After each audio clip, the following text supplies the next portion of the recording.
Vamos dar sequência, Célia? Direto? Tá bom. Então, vamos agora para um painel sobre mediação na diversidade racial. E para compor a mesa desse painel, eu chamo aqui a nossa vice-presidente, doutora Célia Regina Zaparoli Rodrigues de Freitas, a doutora Sandra Lima Montenegro, vai estar online, o nome todo da Sandra é Sandra Lima Alves Montenegro. Eu parei só no Lima. Então, a Sandra Montenegro vai estar online e também teremos nesse painel Ana Carolina Lourenço, advogada especialista em gestão de crise, pós-graduanda em Direito Digital pela FGV de São Paulo e também pós-graduada em Direito Tributário pela PUC de São Paulo. Conselheira seccional da OAB aqui de São Paulo, conselheira da Jovem Advocacia e vice-presidente da Comissão das Mulheres Advogadas. Está podendo, né? Muito bom. Sandra, tudo bem com você por aí? Você está em Brasília, né?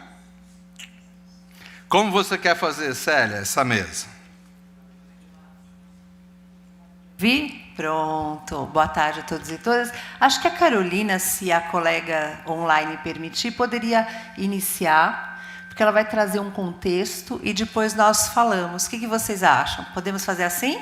Pode ser assim, Sandra? Começamos podemos fazer assim? Carolina começa? Perfeito. Legal. Então, por Obrigada. favor, Ana Carolina.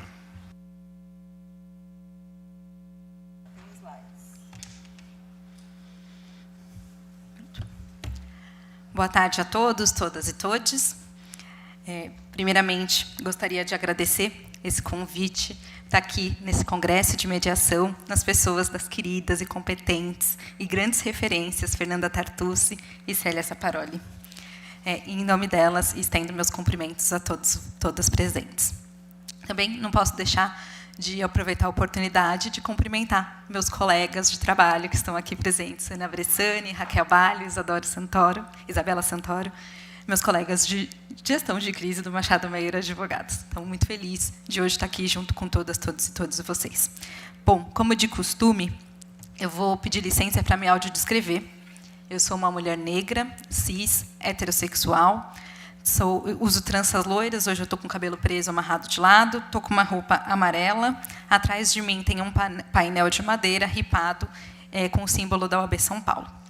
E, sempre que possível, faço isso para que os nossos, quando a gente fala, seja inclusivo para todas as pessoas. E isso não deixa de ser um dos pilares também da mediação, né? Que a gente trazer acolhimento para que as pessoas possam ouvir e se sentirem acolhidas. Sendo esses um dos pilares... esqueci de colocar aqui a apresentação. Primeiro, agradecer... Aparece para mim, de alguma forma, aqui? Por favor. Seria bom aparecer na televisão. Teria como aparecer aqui na imagem da mesa? Isso, ali já está ótimo. Se enxerga? Enxerga. Então... está aparecendo. Primeiro, agradecer a participação de todos e todas vocês aqui hoje. Uma plateia qualificada, numa quarta-feira, que está um baita calor em São Paulo, né? Estar aqui para aprender sobre mediação é super importante. E agora um temporal, olha, então a gente está aqui há tanto tempo que nem dava para saber. Mas, primeiro, agradecer a participação, porque, como a gente constrói consensos, que o meu trabalho é trazer alguns insights que possam colaborar com essa construção de conhecimento de vocês. E a gente vive numa sociedade conectada e diversificada e muito plural. Então, por isso que quis trazer essa imagem de como todos estamos conectados para além das nossas diversidades, para que a gente se lembre do porquê estarmos todos falando sobre diversidade racial. Quando às vezes podia não ser óbvio para vocês quando olharam no cronograma, né, o que seria debatido num congresso sobre mediação, o porquê de se falar sobre a mediação na diversidade racial, lembrarmos de como é a composição do nosso país, né, que pessoas negras são 56% da nossa população. Nossa população é majoritariamente também composta por mulheres. E neste congresso eu percebi que as organizadoras, e parabenizando também publicamente, tiveram cuidado de colocar essa composição também dentro dos palestrantes. E isso é uma coisa intencional, né? Não é sempre, não é costume que a gente veja que os quadros de palestrantes estejam desta forma. Normalmente, as mulheres falam só em março ou em julho, e as pessoas negras em novembro. Então, que bom que a gente está falando sobre diversidade racial agora em setembro, né? E 20 de setembro, e 20 de amarelo, justamente também para a gente lembrar do setembro amarelo, que a gente lembrar de cuidar da nossa saúde mental. Mas vamos lá para o tema. Primeira coisa que eu quero trazer para vocês é que diversidade ela é relacional. Por que falar que diversidade é relacional? Só existe falar de diversidade a partir de um contexto social. Então, uma pessoa negra, hoje, é a única pessoa considerada na sociedade uma pessoa racializada, por quê? A maior parte dos espaços de poder e decisão estão sendo compostas por pessoas brancas. Então, a partir daqueles espaços em que tinha uma predominância de pessoas brancas, quando tem uma pessoa negra, ela é vista como uma diversidade. Então, por isso que quando a gente tem que racializar todas as pessoas, para que quando a gente fala de diversidade, é a partir de todas as raças, né? Então, as pessoas brancas também são pessoas racializadas, da raça branca, pessoas amarelas, pessoas indígenas, todas as pessoas têm uma raça, assim como todas as pessoas também têm sua orientação sexual, sua religião, a classe social, gênero. É importante que todos esses marcadores sociais a gente lembre que essa diversidade vem a partir deste contexto. E, falando mais sobre a mediação em si, eu tive o cuidado de pesquisar como que é a composição dos mediadores e conciliadores. Por que isso? Se eu pedir para vocês pensarem numa pessoa do Poder Judiciário, um magistrado ou magistrada, qual é a figura que vem à cabeça de vocês? Bom, pressuponho que venha um homem branco de uns 40 anos, de classe média alta, e que fuma charuto e joga golfe, mas ou beach tênis agora, né? Que agora o golfe já não está mais tão legal. Pressuponho que seja isso que venha, né? Porque isso é um viés. E quando a gente pensa num conciliador, numa conciliadora, no mediador, mediadora, o que vem? Geralmente vem uma mulher branca, também heterossexual, cisgênero, de classe média alta, que joga tênis, beach tênis também, e que gosta e que tem uma vida social ativa. E, geralmente, mãe. O porquê isso, né? Porque o conciliador e mediador tem ainda arraigado esse lugar de cuidado. E o cuidar na nossa sociedade ele ainda está muito atrelado a gênero. E tanto é isso que é assim que está os quadros de composição da composição de Cadastro Nacional de Conciliadores e Mediadores. A maior parte das pessoas cadastradas são mulheres, 74% são de mulheres, e na nossa composição racial, 66% são mulheres brancas, são pessoas brancas. O que a gente de fato chega nesse lugar de quando a gente pensa quem é uma conciliadora ou uma mediadora, é uma mulher. Então, e isso não é difícil quando a gente olha para o público aqui hoje, né? A maioria são de mulheres, maioria de mulheres brancas, mas que bom que a gente tem aqui uma mistura, que todo mundo está refletido neste grande quadro de composição. Mas o porquê também de trazer isso? Significa que, quando as mulheres estão sendo conciliadoras ou mediadoras, elas só estão julgando casos que envolvem gênero? Não, julgando não, apoiando a mediação ou a conciliação de casos que envolvem gênero? Não. Significa, então, que toda vez que precisa ser trabalhado um caso que envolve raça, eu preciso necessariamente ter uma pessoa negra conciliando ou mediando? Também não. Porque se a gente pensar desse jeito, enquanto as pessoas negras não estão ocupando esses espaços, significa que as problemáticas que envolvem questões étnico-raciais não estão sendo trabalhadas?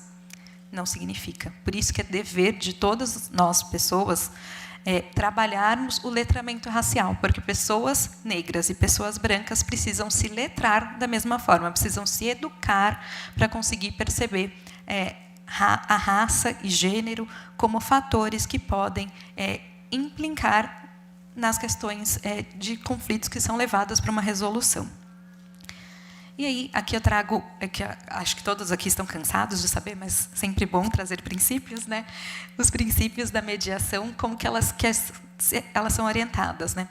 O primeiro deles, a imparcialidade da pessoa mediadora, que é fundamental, a isonomia entre as partes, e aí, nessa isonomia entre as partes, eu já peço uma pausa de vocês para lembrar que isonomia a gente está falando entre partes quando a gente está trazendo uma iniquidade social para dentro de um conflito.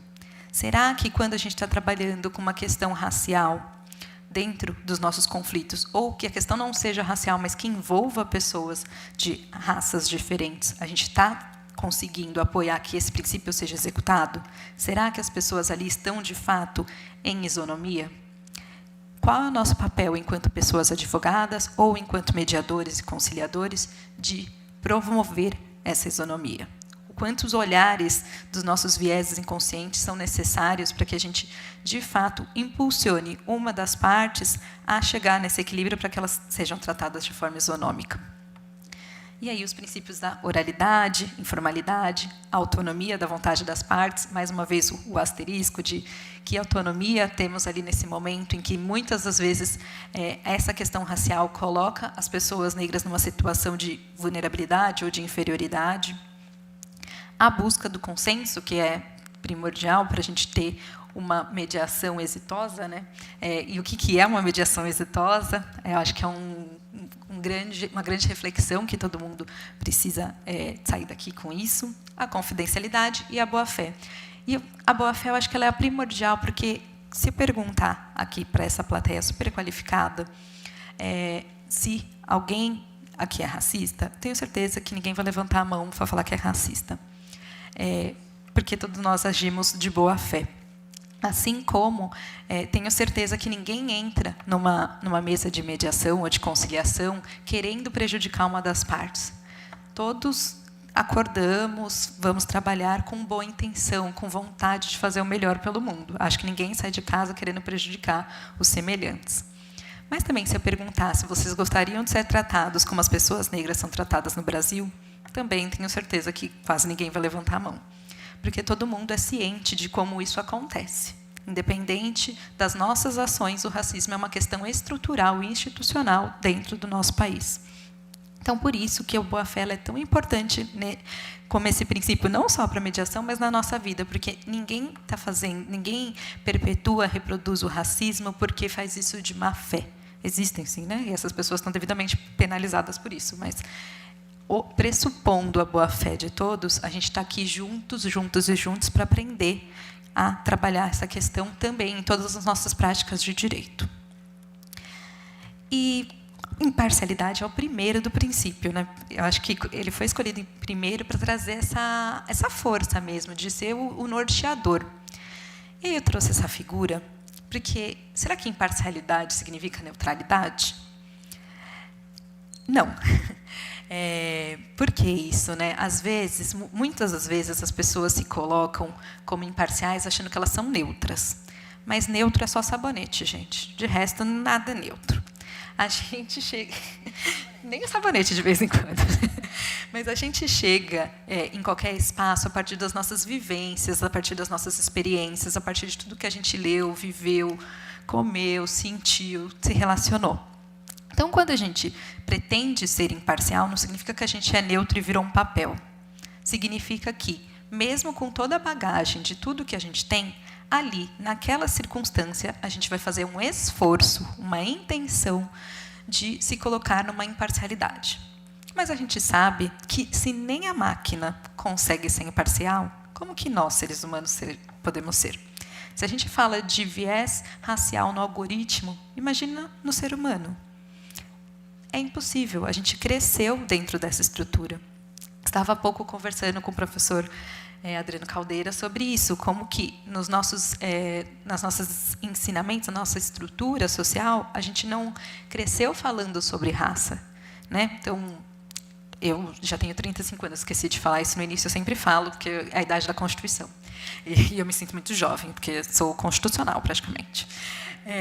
Mas, na minha época, quando eu estudei na escola, a gente não estudava a história afro-brasileira. E, assim, imagino que muitos dos colegas aqui presentes também não fizeram esse estudo.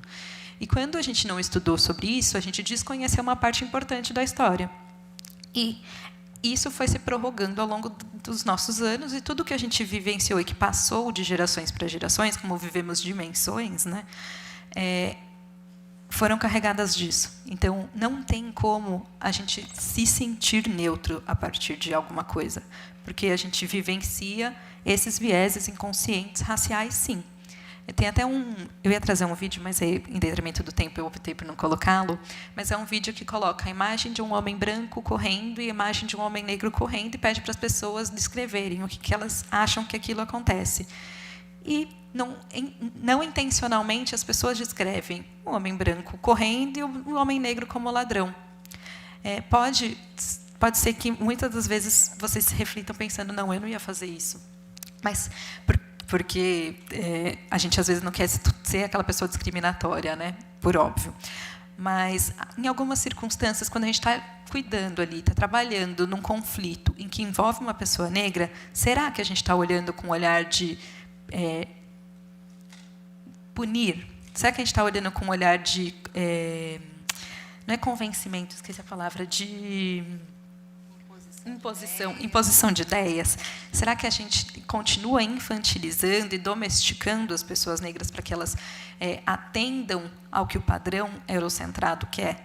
Então, é importante pensar isso para verificar se, quando a gente senta, tanto na posição de representantes das pessoas e de empresas, quanto na posição de conciliadores e mediadores, a gente consegue ter este olhar de crítica racial mesmo nessas oportunidades. E aqui fiz questão de citar a querida Fernanda Tartucci, que fala que, para promover o consenso, a gente precisa, primeiro, colaborar para o encontro do interesse, oferecendo sempre espaço para a negociação.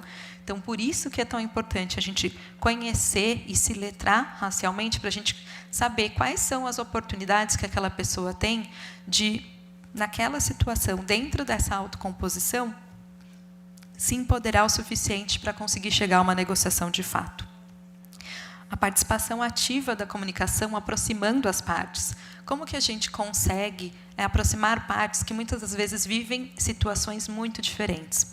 Há pouco eu estava conversando com a Célia, que comentou que em psicanálise, né, e psicologia, tem sido feito um estudo de que pessoas negras precisam ser atendidas por pessoas negras para que elas consigam ser, de fato, compreendidas.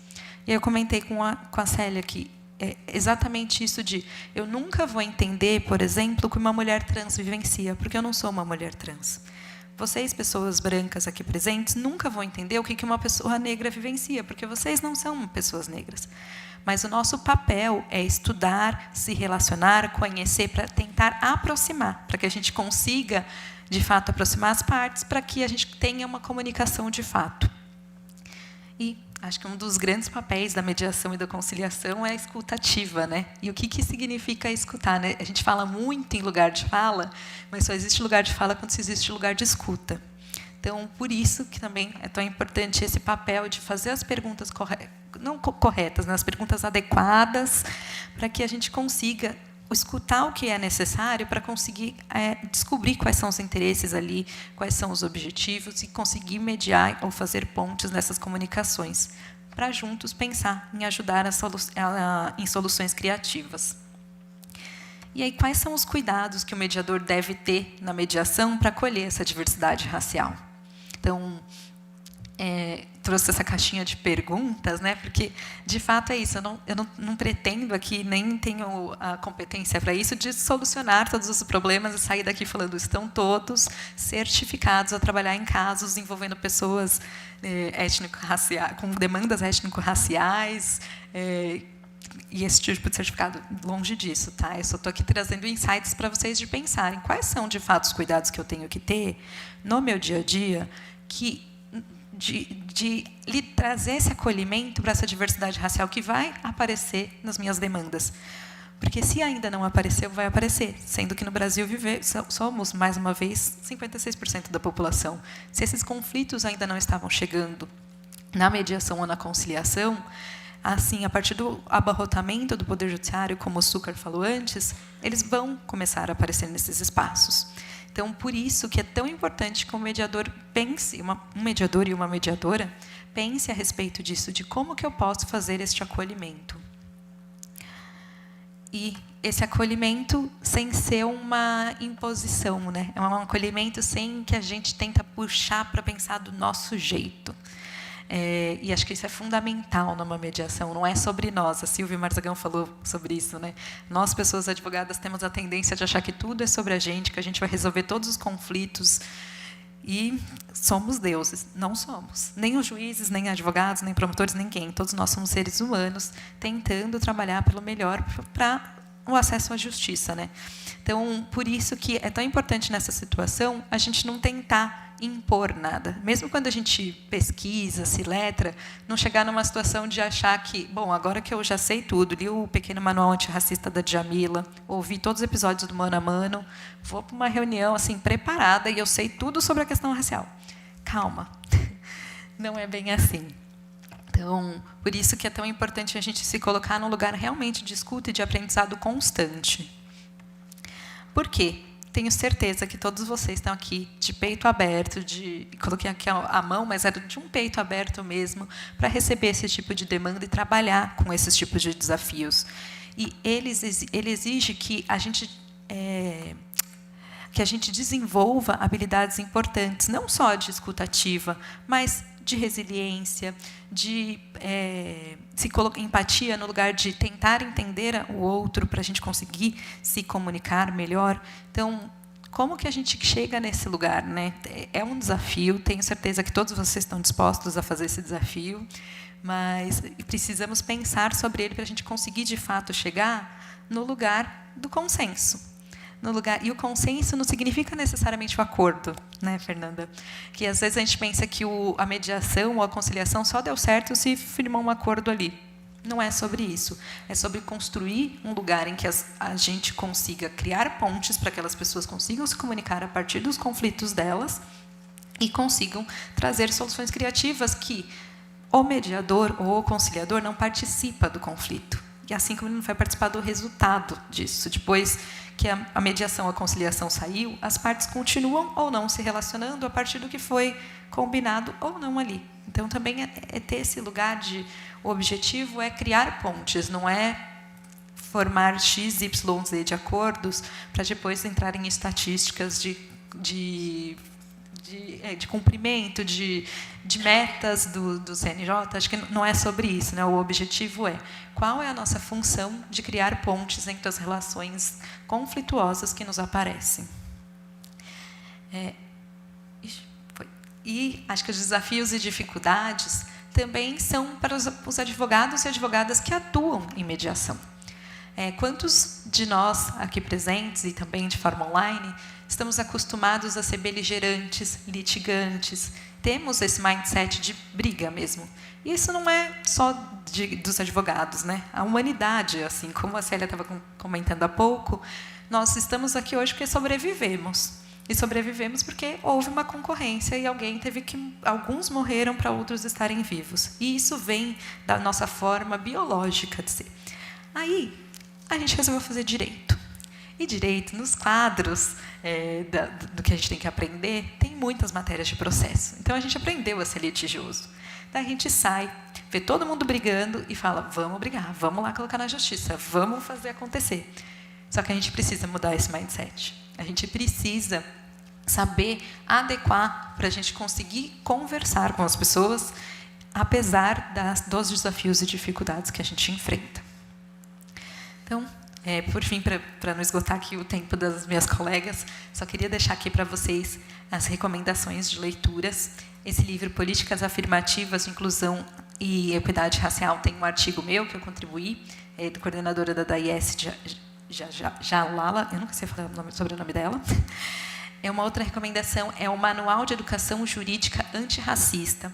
É um livro escrito pelo Dr. Adilson José Moreira, em que ele traz a perspectiva racial em todas as áreas do direito, principalmente para a gente trabalhar isso dentro da academia.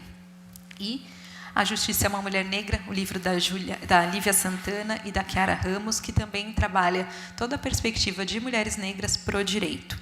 Então, como eu disse, eu não ia sair daqui resolvendo tudo para vocês, mas eu dou alguns caminhos possíveis para chegar nesse consenso. Então, antes de terminar, quero muito agradecer a oportunidade de estar aqui. Para mim é super relevante falar sobre mediação na diversidade racial. Para quem não me conhece, eu milito há muito tempo nessa área, eu trabalho muito em todos os espaços em que eu ocupo para trazer uma promoção de equidade racial de fato, e principalmente uma mediação em que a gente tem a oportunidade de trazer consensos e construir o que a gente quer viver, né? Porque a gente quer viver uma sociedade mais justa, igualitária, democrática e acolhedora, e a gente só faz isso quando todos estamos unidos em prol disso. Então, muito obrigada pelo espaço, oportunidade de escuta.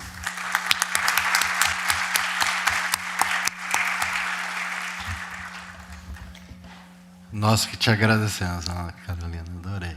Vamos agora para a Sandra. Então, eu vou corrigir uma omissão minha. Eu não apresentei devidamente a amiga querida doutora Sandra Lima Alves Montenegro, advogada e mediadora certificada Master ICFML-AEMAI, mestre em Direito pela Universidade Federal do Rio Grande do Sul, membro do Conselho de Cidadãos Brasileiros em Washington, mediadora em questões transfronteiriças. Boa tarde, Sandra.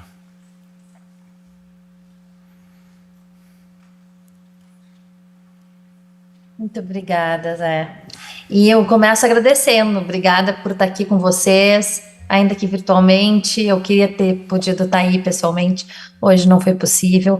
Eu fiquei encantada já com a possibilidade de escutar a Ana Carolina Lourenço falar, porque os tópicos, da maneira como ela trouxe, foram questões que eu estava me sentindo mal, inclusive de não trazer o nosso trajeto de vida diferente, mas eu acredito que vai perceber o quanto eu estou preocupada com essas questões e quanto você já me deu até algumas respostas e de dúvidas e questões que eu também estou buscando.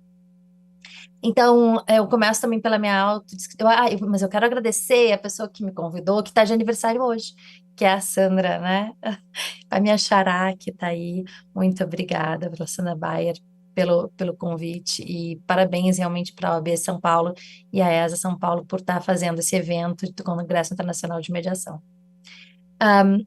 Eu estou aqui, então, dividindo um pouco das minhas reflexões, dos meus estudos, da minha trajetória, que eu brinco que nesse mundo de viajante que eu tenho tido, só faltou eu ser refugiado e asilado. Eu já fui imigrante de estudante na França, já imigrei como trabalhadora, já tive categoria de família diplomática, e aí nessa experiência eu acabei me conectando muito com as diferenças culturais e com a riqueza, como cada lugar acaba solucionando essas questões. Então é a partir dessa perspectiva que eu vou dividir assim, algumas reflexões. A minha autodescrição eu também até tinha preparado. Eu sou uma mulher que acabou de fazer 49 anos, eu sou branca, eu sou cis, eu tenho cabelo castanho, ainda com os brancos, não estou vendo que não dá para ver muito, mas eles já estão aí. Hoje eu sou crespa, mas hoje eu estou alisada. Hoje estou usando um batom, uma camisa azul marinho com desenhos brancos, e eu estou no meu escritório em casa. No fundo tem quadros e um sofá verde. E às vezes pode ser que eu olhe para o lado, porque eu tenho a minha tela segundo onde eu pretendo botar os slides, eles vão estar aqui do lado. Então, a primeira questão que eu quero trazer para vocês é: se vocês olham uma mulher negra chorando, será que significa a mesma coisa que uma mulher branca? Por que eu estou perguntando isso? Se vocês veem uma mulher extremamente irritada, vocês vão ter a mesma sensibilidade ou reação ou julgamento ou avaliação por uma mulher chorando e uma mulher irritada? Em novembro do ano passado, saiu um estudo que avalia que a reação para depressão de mulheres americanas negras não é igual ao tipo padrão de reação à depressão que era identificado pelos médicos e pessoal na área da saúde quando eles investigavam a presença de depressão.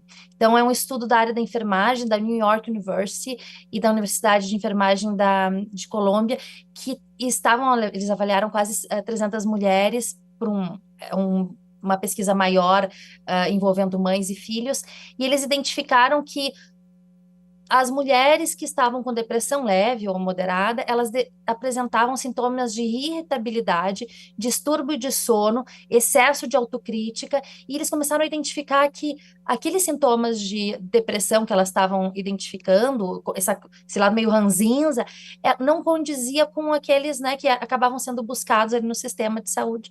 E eles identificaram que o critério central era baseado, né, a tipicidade era baseada em estudos que observavam as mulheres brancas, que é tristeza, choro, falta de vontade de fazer atividades normais, alteração ou perda de apetite, sentimento de desesperança, falta de autoestima, que na verdade não era harmonizado.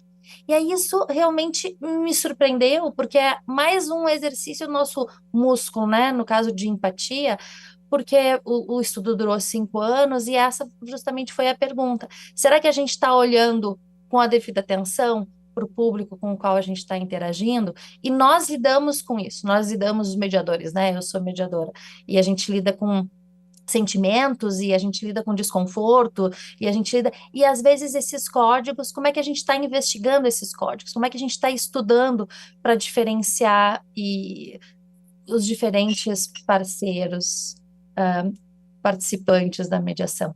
Eu estou querendo compartilhar, mas cada vez que eu compartilho, me fecha a minha tela. Então, eu quero ver se eu consigo solucionar esse meu problema aqui. Senão, eu vou fazer uma coisa mais simples. Sandra, Eu vou fazer. faz Oi. uma coisa mais simples, que às vezes você tenta compartilhar, começa a ficar meio travada a tua câmera. Tá. Então, por isso, eu vou compartilhar a tela 2, vou botar bem grande e vou ver se isso funciona.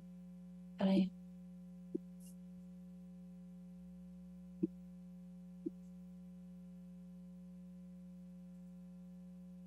Me digam aí. Por hora, só você de lado.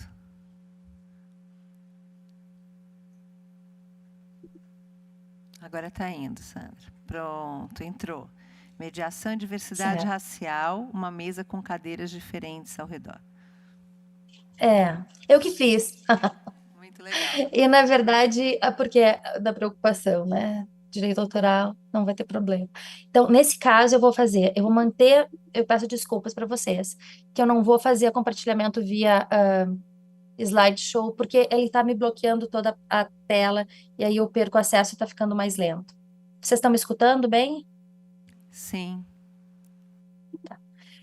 Então, meu foco vai ser trabalhar 2 recortes. A questão da vulnerabilidade, que foi até muito bem apresentada já pela Ana Carolina, eu vou trazer algumas outras reflexões complementares e vou entrar na ideia de como eu, pessoalmente, tenho lidado para trabalhar essa questão de raça, cor, né, que no Brasil a gente chama muito mais cor, a questão cultural, que é um background muito forte, e dentro desse contexto também internacional, né, de experimentar em outros lugares, me deparar com pessoas que tenham raças e cores diferentes, contextos, predominâncias diferentes e expressão cultural ou um pouco diferentes. Então, eu vou falar justamente, a gente começa tratando sobre essa questão do equilíbrio.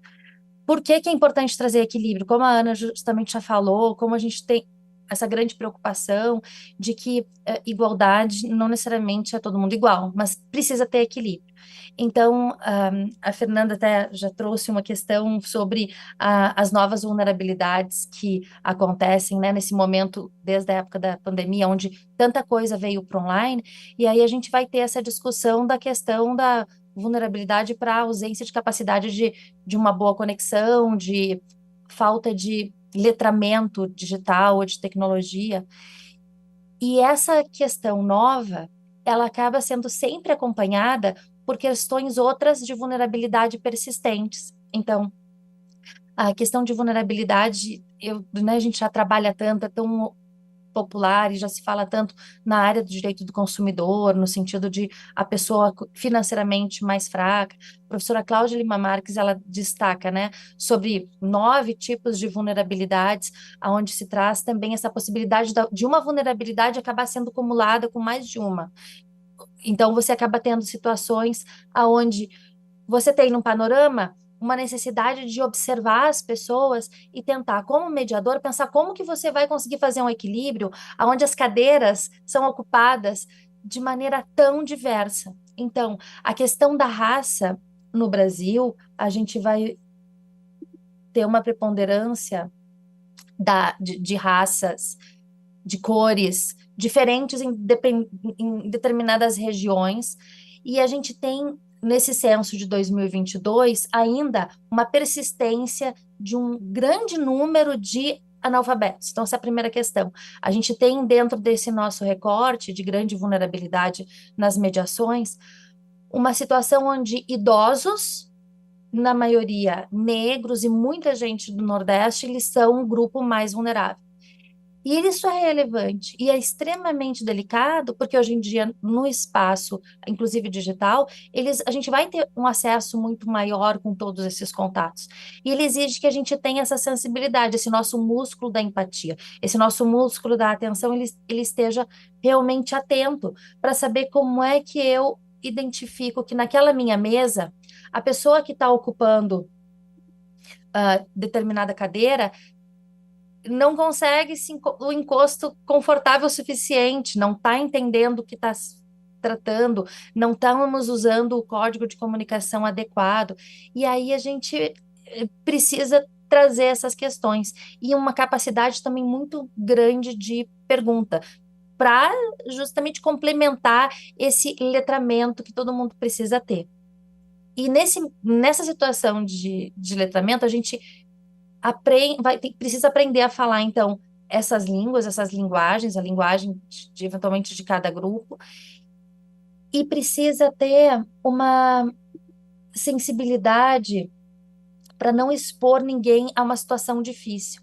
Então, dentro da mediação, como é que a gente pode utilizar, que tipo de ferramentas? Eu estou saltando algumas coisas porque eu gostei muito que alguns temas já foram tratados um pouco já pela Ana, Carolina.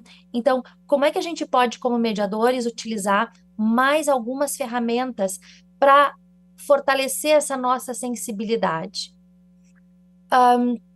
Em primeiro lugar, eu acho assim, aproveitando um conceito, uma definição trazida da antropologia, que fala sobre centrais e periféricos. Então, em primeiro lugar, no contexto onde a gente está, então, e eu digo isso porque em alguns lugares, em outros países, esse era o mesmo questionamento. Nesse contexto, nesse ambiente, aquelas pessoas ali, elas ocupam posição central ou periférica na produção financeira, no aspecto intelectual. Elas são as pessoas que ocupam posição de poder, ou elas estão aqui fragilizadas?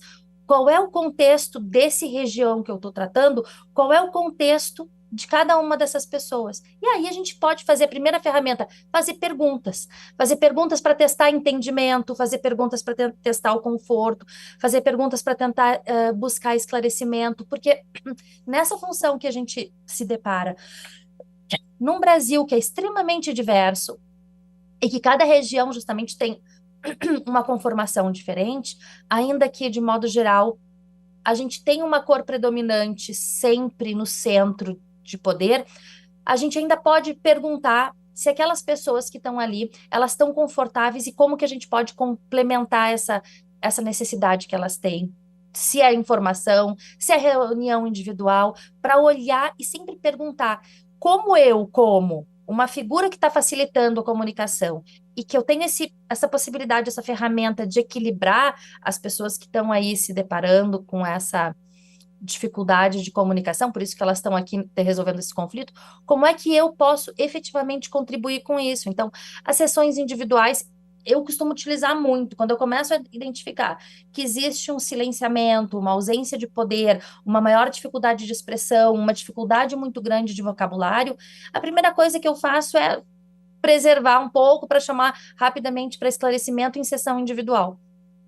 Em alguns casos, justamente eu me surpreendi. Uma das situações, eu estava fazendo mediação nos Estados Unidos e numa sessão individual eu descobri que aquela pessoa, eu tinha dificuldade de entender o que ela estava falando, era inclusive uma mediação por telefone. E eu, na sessão individual, eu consegui entender que ela, na descrição dela, era uma pessoa que estava saindo, inclusive, da prisão. Ela estava morando numa casa de transição que eles têm lá, e ela tinha N contextos de vulnerabilidade de saúde agravada, tinha um problema muito grave de letramento, ela não conseguia entender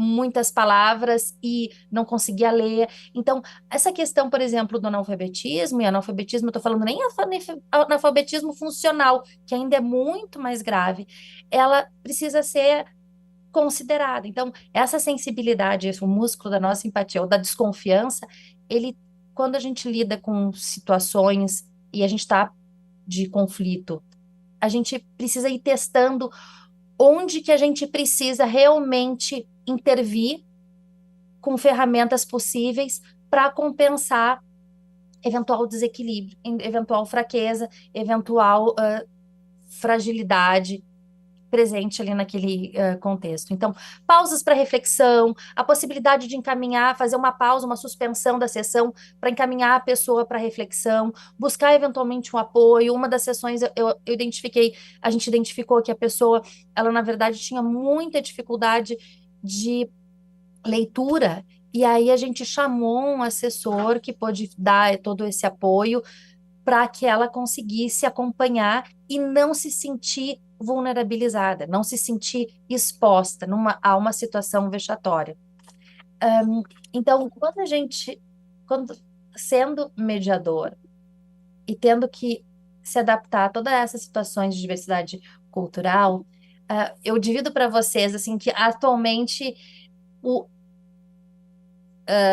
eu me encantei com um autor que fala que, na verdade, a gente tem sempre que trabalhar o foco, então, focando que sempre existe muita diferença entre cada uma das partes, então, reconhecê-las e focar em buscar no que essa diversidade pode gerar vulnerabilidade, aí buscar conhecimento, são 4 eixos, criar estratégias para superar, para compensar isso e agir. Então, a dificuldade é que eu preciso chegar até a 4ª. Então, não basta eu só ter o conhecimento, eu tenho que adotar alguma ação. Só que nem sempre eu consigo adotar essa ação com tempo, se eu não me preparei previamente. E aí, para enfrentar essas questões de diversidade, eu tenho visto uma necessidade muito grande, não só de um estudo geral, mas de estudar um pouco mais antes das sessões. Então, 2 ferramentas que eu vou comentar com vocês, que eu acho que são muito úteis para aproximação e entendimento dessas pessoas que a gente está lidando, e aí nessa experiência da mediação transfronteiriça, ela é especialmente interessante porque o desaparecimento das fronteiras só geraram novas diversidades, inclusive raciais. Então, para a gente conseguir entender um pouquinho mais com quem que a gente está lidando, eu tenho usado 2 ferramentas. A primeira, que eu já até falei em outras oportunidades, que é uma base de um estudo já bem contextualizado, que você preenche os países que você quer identificar para que você consiga verificar quais são as características principais de diferenciação deles. E que é essa base Hofstede, que eu até vou mostrar para vocês mais adiante. Aqui, se vocês direcionarem a câmera para essa imagem, vocês conseguem acessar a página deles para buscar e ter essa experiência individual de fazer até essa brincadeira, né, de entender melhor esse contexto que a gente cultural, diverso, de diferentes raças em outros países. É muito interessante. E aí eu fiz essa comparação, como nós estamos fazendo parte também o ICFML, o SFML são mediadores de língua portuguesa. Eu resolvi comparar Angola, Brasil e Portugal. Porque todo mundo fala português. Esse é um dos elementos da própria. Nós podemos ter a mesma etnicidade, a mesma, mas a base cultural, a conjuntura, o contexto, o continente diferente faz com que a realidade precisa ser realmente entendida. E aí a língua é muito bom que nós conheçamos, mas ele é só o início, é só o primeiro passo. Então, nesse sentido, eu fiz a comparação e aí estão os grandes eixos de comparação da base da Hofstede, que é, primeiro, a diferença da hierarquia de poder. O que significa isso? Significa a power distance de uma determinada de um determinado contexto, significa o quanto a pessoa vai contestar as autoridades, o quanto ela está acostumada com um certo paternalismo, o quanto ela espera que haja uma interferência, um comando, e o quanto existe hierarquia, o quanto você realmente pode contestar. Os papéis, eles são muito bem definidos. No caso do individualismo, ele é especialmente interessante para a mediação, porque a base da mediação é a voluntariedade. Mas o individualismo, a gente vai ver até nos exemplos que eu trouxe, ele muda completamente de país para país.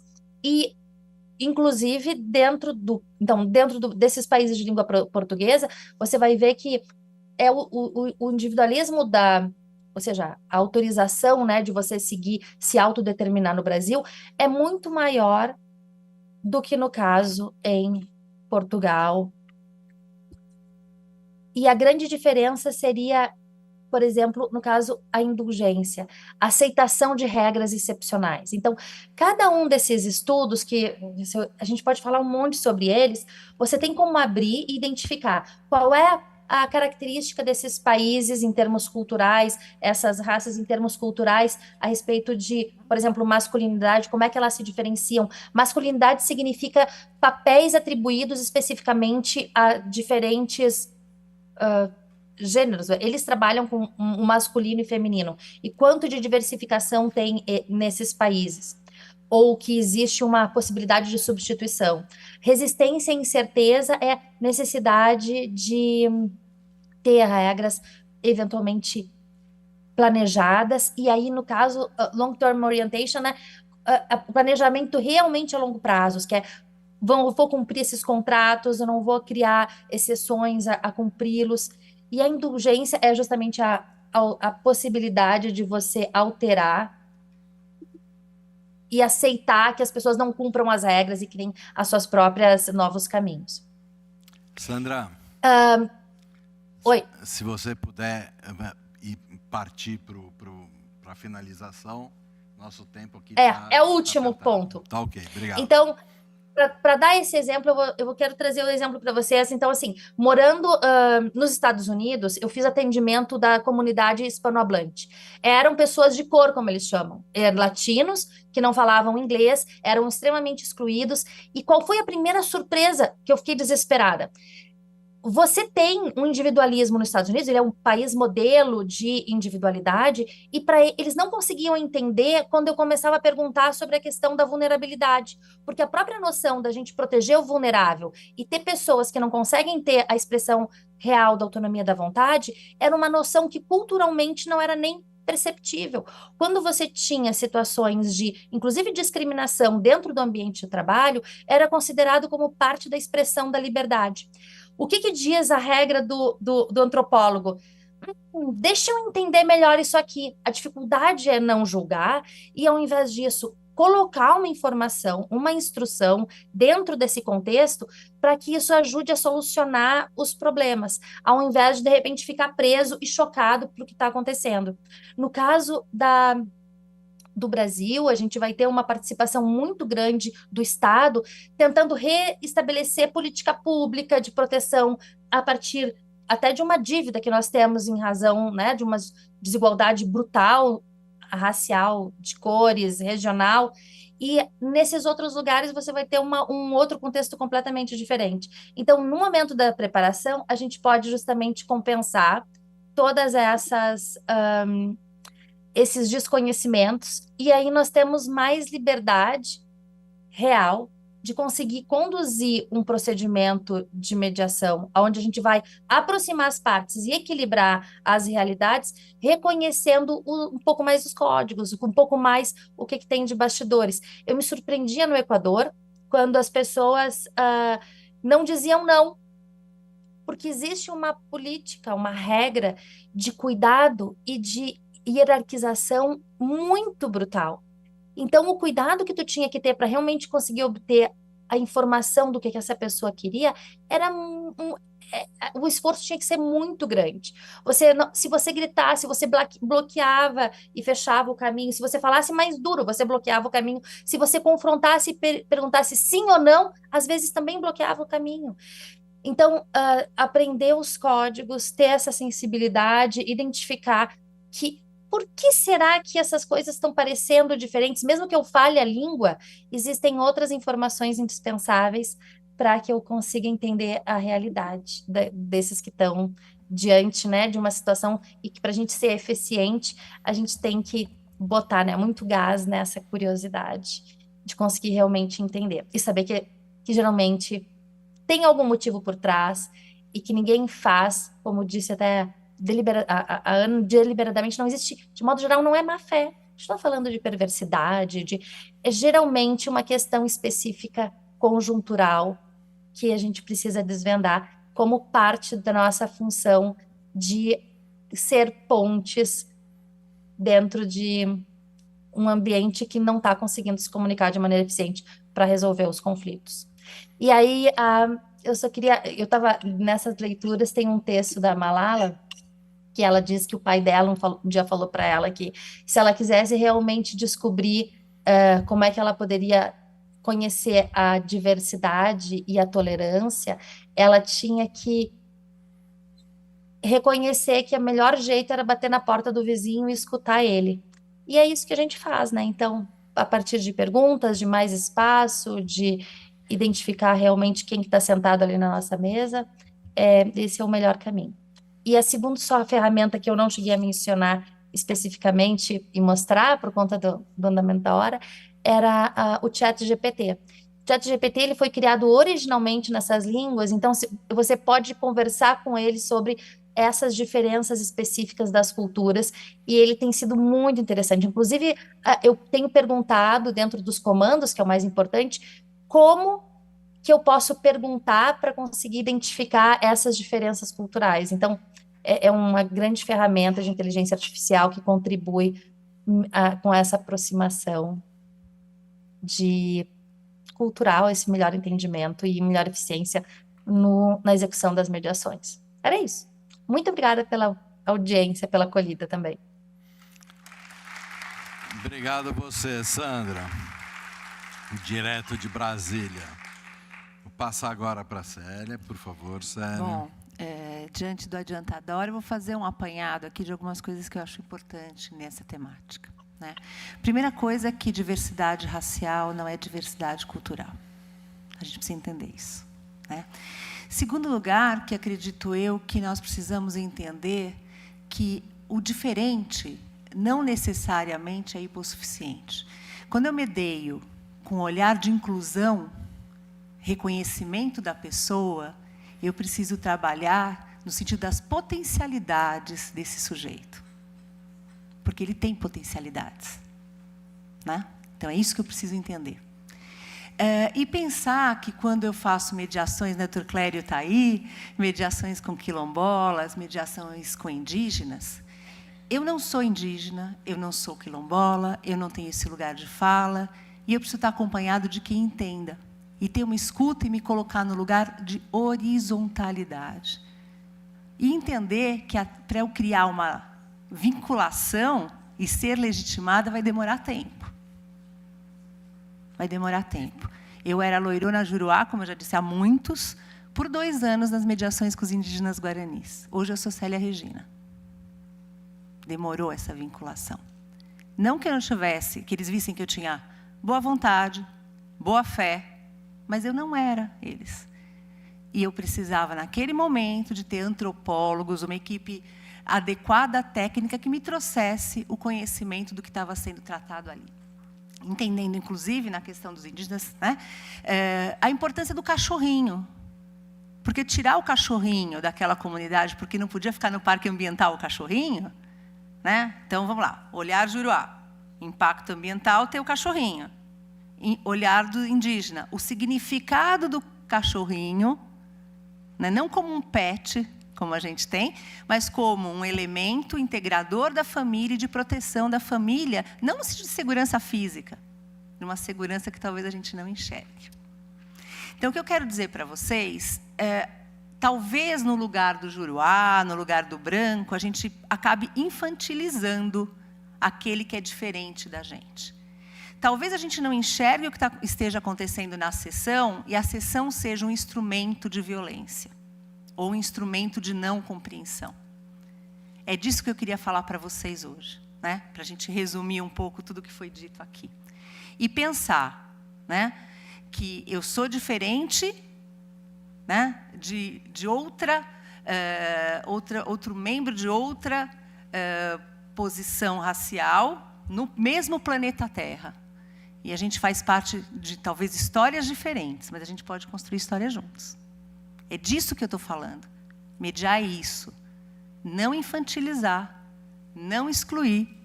Horizontalidade na fala. Não ter uma sessão que seja violenta, né? Que pode ser violenta. Eu já assisti sessões violentas nesse sentido. Né? E entender as potencialidades. O que as ancestralidades podem trazer para a gente de informação, de conhecimento que talvez eu não tenha. E essa troca, como ela acaba sendo importante.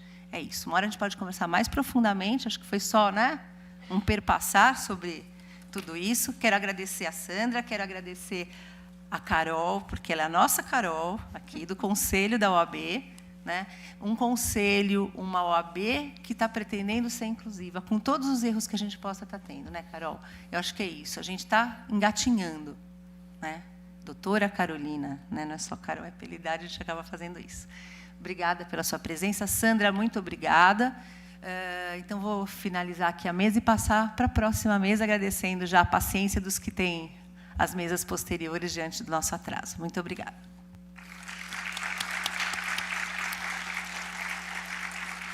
Uma pena que o tempo é curto, né? Porque são assuntos necessários e que a gente precisa falar muito sobre isso. E vindo de vocês sempre é bom. Obrigado.